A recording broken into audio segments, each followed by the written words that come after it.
we got this cab off now. Let's get the pressure washer out to get all the grease and grime off of it so we can actually work on it without getting all greasy. Just park this thing here.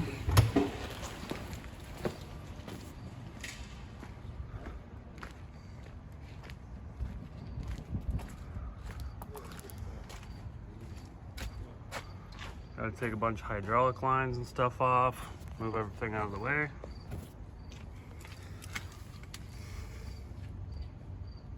Those bell housing bolts in the very back are gonna be a little tricky to get to, but we'll get them out.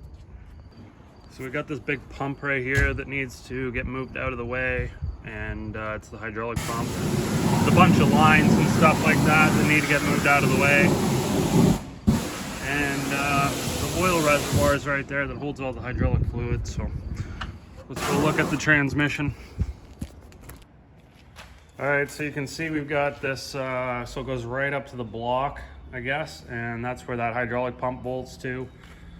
We were thinking that it just separates right here, and that it did not come with this piece, but it does. So, yeah, she's gonna be a whole kit and caboodle. Get this thing changed out. We were thinking about just dropping it out the bottom with pulling those bolts off, but it doesn't look like this piece up here is going to clear, so definitely got to come out the top. And that's what we're looking at. She's a Remand model. It's pretty expensive piece of machinery, so I guess we better go get these lines off.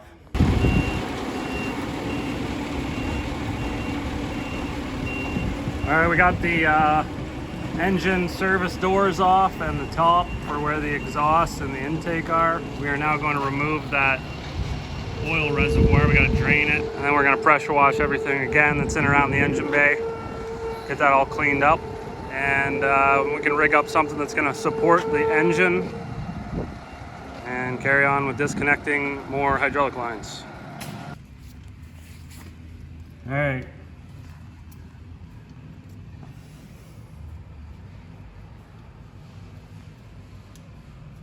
Me out of the way here. No.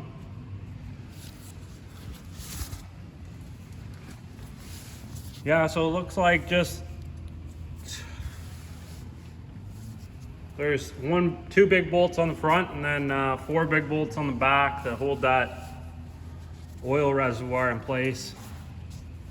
And then this big wire connector. Probably just undo that. That whole thing should come out.